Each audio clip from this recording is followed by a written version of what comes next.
Kenny Omega recently returned at Wrestle Dynasty early 2025. Now, I'll be honest with you, my friends, he hadn't even made it to the ring. He was just doing his entrance.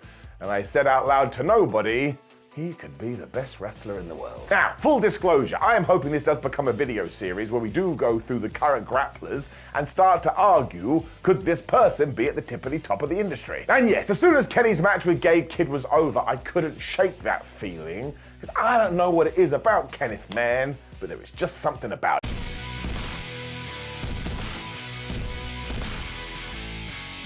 It probably comes down to the fact that most people that do achieve main event status just get pro wrestling. That's the major vibe I get from Omega. He just gets it. It really doesn't come down to what he's just doing in the ring either, but don't worry, we'll get there. Because as soon as Kenny did turn up for his pre-NJPW press conference where he addressed Gabe Kidd, all of a sudden he just flicked on his switch.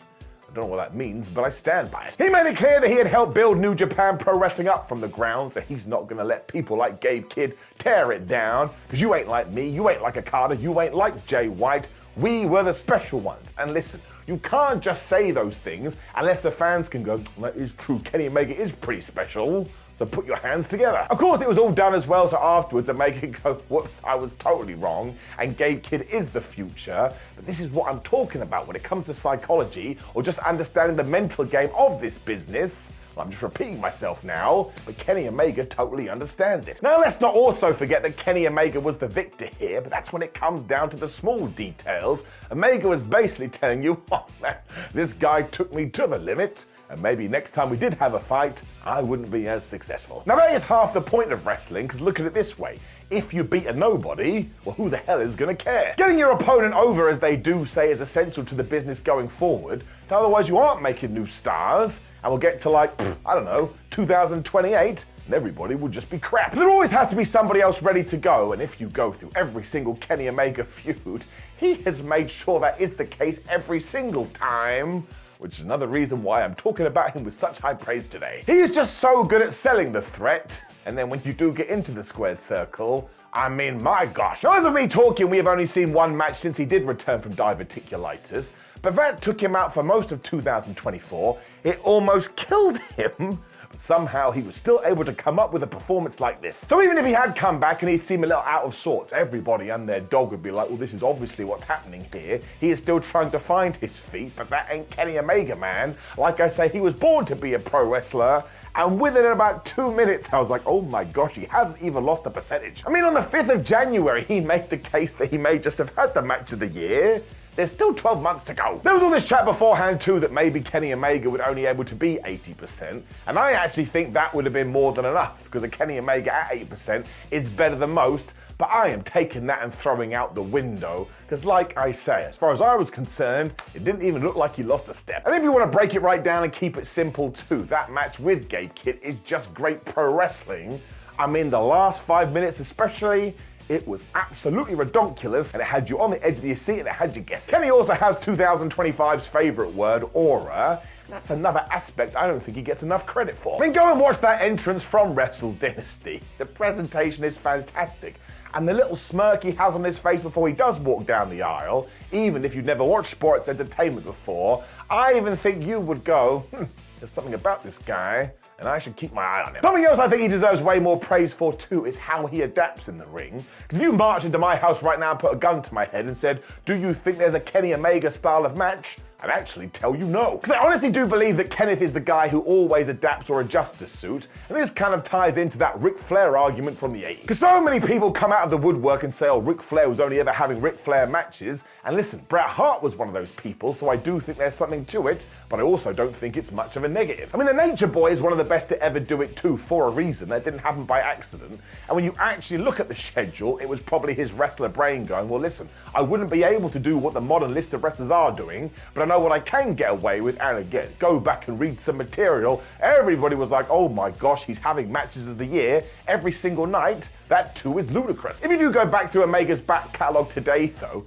he is doing the complete opposite. So he goes into a feud with Okada, and he's like, okay, well Okada's best version of Okada is doing this Okada, so I better keep up with this Okada. What? It would go on as well though, because he'd be like, okay, well, Will Ospreay likes to do these things, so I'll do it too. Or Bryan Danielson is the king of whatever. How the hell do I fit into that? It's not just these sort of names either, because there are other people that I guess you could consider would be lower down the card. And once again, if Kenny Omega is programmed into a match with them, well, he does the same thing again. I can only presume that Kenny Omega is a bit like a football coach. And he sits down and he studies tapes and he comes up with his own plays so that when you do have a Kenny Omega versus whoever match, it is going to feel absolutely unique, absolutely different, and ensure you're invested from start to finish. I mean, that's what he constantly does, and why I think if he ever did go to the WWE, he would absolutely smash it. And actually, Omega himself has talked about this, because he has come out and said that he would relish working within a system that was a little bit more structured and maybe a little bit more rigid, because it would actually mean you'd have to sit there and be even more creative. And yeah,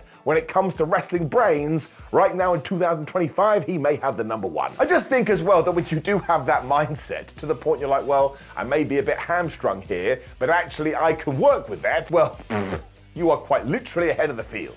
I mean, not literally, figuratively, but stand by it. Now, I'm sure there's some people out there right now saying, oh, but his promo skills could be better. But once again, I would tell you to go on YouTube and watch a montage of his pre or post New Japan press conferences. They just feel like a real person who is ready to murder someone, or who has just murdered someone. And even in AEW, I think he gets a bad rap, especially when he did his heel world champion run. Some of those interviews were laugh out loud entertaining. That's the point of wrestling, man. You're meant to have fun. It's why I really do hope in 2025, AEW just goes, man, forget it. Let's present Kenny Omega as the man, because that's just the atmosphere that's around him. He's the guy. Some people like to argue that All Elite Wrestling has never done this, but that's not true, because once again, when he was the bad guy, he was the belt collector. But now I do think we need to change it a little bit, and you make him the top guy in the company, and you make him your top babyface. He becomes the world champion, and then just give him a pan, man, and let him cook. I mean, even with everything he's done already, which is all-time levels, I actually think the best version of Kenny Omega could yet still be to come. Also, if nothing else, I just think if somebody can return after everything he went through and put in performances like he did do, well, at the very least, even if you thought otherwise before, he has to be part of the conversation in the best ever category. He most definitely is for me, and he was anyway, and I genuinely look forward to what he is going to do next, which is the other part of wrestling you should be tuning into a show going, oh man, I can't wait to see, insert your favorite wrestler here. If I really sat down and pondered it as well, he would probably be in my top 5 or maybe top 10 all-time list. And I don't say those things frivolously, that's just the way he makes me feel. I mean, put it like this, if he was forced to retire tomorrow, do I think he would be wasted potential? No, I do not. He has done everything and then some. I mean, his body of work is just second to none, so let's rubber stamp it right now, even though that was me just smashing my hands together. But when you do look at the current generation of wrestlers, he is absolutely the best in the world. And yeah, a lot of people do have that nickname at the moment, but don't worry. That's what inspired me to do this series. We're gonna go through the lot of them. And of course, you can argue about it in the comments. So if you can do that down below right now, I would say try and stick to Kenny Omega, and I get it, to some he is a polarizing figure. So if you want to make your point, you can, but for goodness sake, do it nicely. You can also like the video, share the video, and subscribe, and click the video on the screen, which will be me talking to you about more professional wrestling that I got into recently. But otherwise, my friends, I appreciate you. Like I say, we will do another one of these soon. And who should we pick? There's a lot of them. There's only one way to find out. Goodbye.